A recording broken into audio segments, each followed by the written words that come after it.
अंबेडकर विचार मंच रजौन धोरिया विधानसभा संगठन में आप लोगों का बहुत बहुत धन्यवाद। खास करके जो लोग धोरिया से आए हुए हैं, जो लोग दूर से आए हुए हैं, जो लोग बबुरा से आए हुए हैं, मैं उन्हें जय भीम नमो बुद्धाय पेश करता हूँ। और मैं आज ट्रेनिंग का तीसरा दिन है ना, तीसरा दिन का क्लास है। धोरिया विधानसभा में दलितों का विकास या दलितों का विजय, दलितों का विकास और दलितों का विजय आखिरकार क्यों नहीं होता है? दलित आगे क्यों नहीं बढ़ता है? दलित का नेता क्यों नहीं उभरता है?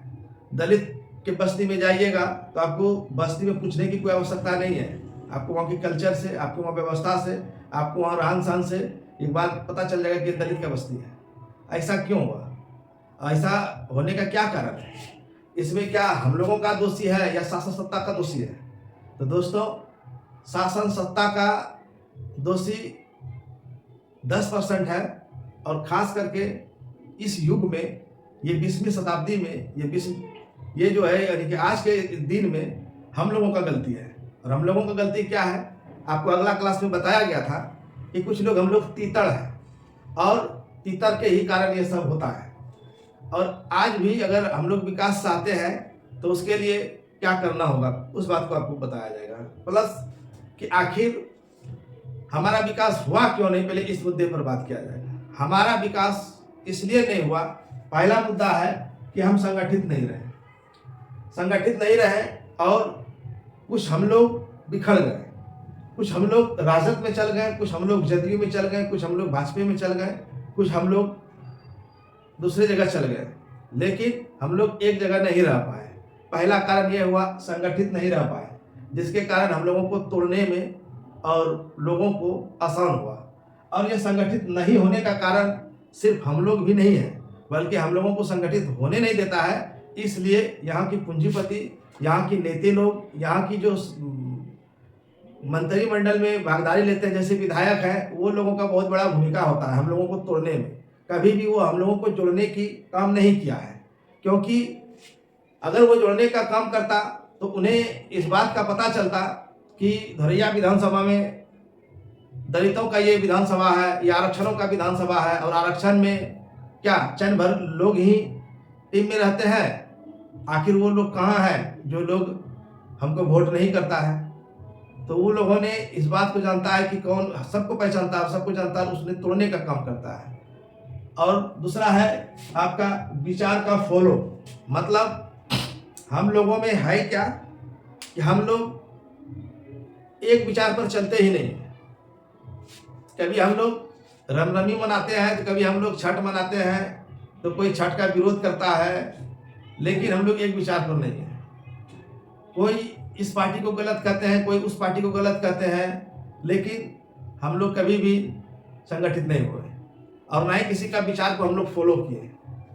तीसरा है वो लोग जो नौकरी पैसे वाले लोग हैं, जो नौकरी कर लिए हैं, पैसे में चले गए हैं, उनका मूल रूप एक ही है कि उनका कहना है कि हम संगठन में काम नहीं कर पाएंगे। क्यों नहीं कर पाओगे?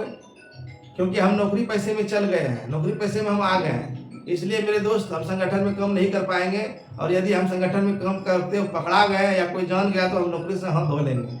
ये सरासरी उन लोगों का झूठ है।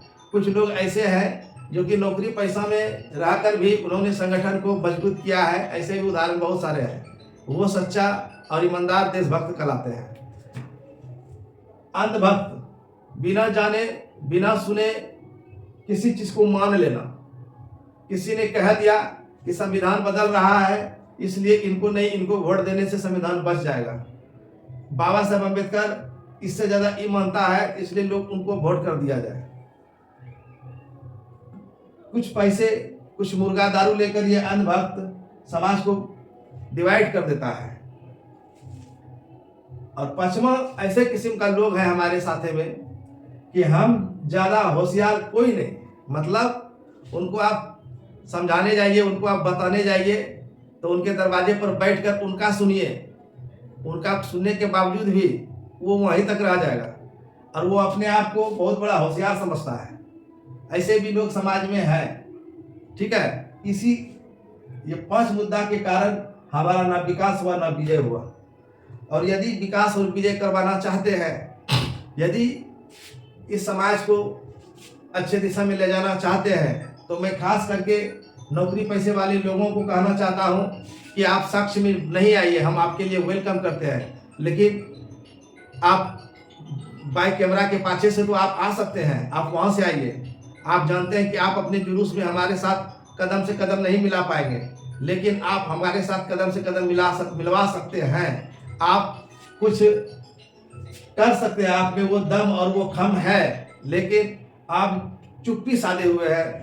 आपने हमसे ज़्यादा होशियार कोई नहीं। इस वर्ड को जो आप जो कि लेकर चले हैं, इससे आपकी तो बेड़ा पार हो गया, लेकिन आने वाले समय में आपके बच्चों का बेड़ा पार नहीं होगा। आप जो चाहते हैं कि हम नौकरी पैसा में आ गए, हम तो पढ़ा लिखा के बच्चे को डॉक्टर इंजीनियर बना लेंगे, ये आपकी सोच खराब है। क्योंकि हमें ज्ञान से नहीं गिराया जाता है, हमें जातीयता के नाम से गिराया जाता है। इस बात को जानना होगा। और जातीयता के नाम से जब गिराया जाता है, तो आपका बच्चा, आपका परिवार, आपका समाज डिग्री रहने से क्या होगा? जातीयता के नहीं रहेगा, उसके कारण गिरा जाएगा। यदि आपके परिवार, आपके समाज, आपके जात के लोग बड़े ओहदे पर रहेंगे, तो आपकी कुछ भविष्य सुधर सकता है। जिंदगी एक बार मौका देती है, बार बार नहीं। इस तमाम 1 2 3 4 5 6 ये छह पॉइंट का बचाव के लिए एक ही रास्ता है, और वो रास्ता है अंबेडकर विचार।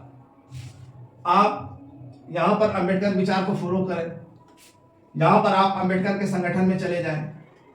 आप नौकरी पैसा में हैं, बाबा साहब ने कहा था, ये मेरे दोस्त, ये मेरे नौजवान, ये मेरे छोटे भाइयों, मैं तुम्हें आरक्षण देने का प्रावधान कर रहा हूँ, इसलिए कि तुम नौकरी पैसे में भी जाना और वहाँ भी जाना। इस तरह हाथ करके आपको इशारा दिया है कि संसद की तरफ भी तुम कदम बढ़ाना।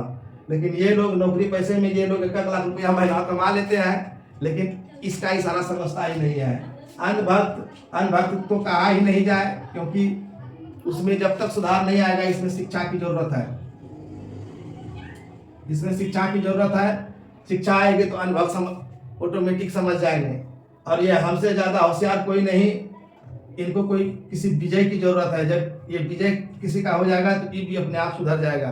और ये तमाम चीज़ होगा कैसे? ये तमाम चीज़ों के लिए हम लोगों को प्रत्येक दिन अपने नित्य क्रिया से निवृत्त होकर समाज में जाकर संगठन का काम करें, संगठनों को बढ़ाएं और बाबा साहब का मिशन को आगे ले जाएं। क्योंकि बाबा साहब का ही एक ऐसा विचार है, अंबेडकर विचार ही एक ऐसा विचार है जो ये सभी 6 खाइयों को भर सकता है। संसार में ऐसा कोई विचार नहीं, ऐसा कोई संगठन नहीं जो कि बाबा साहब के विचारों से परे हो।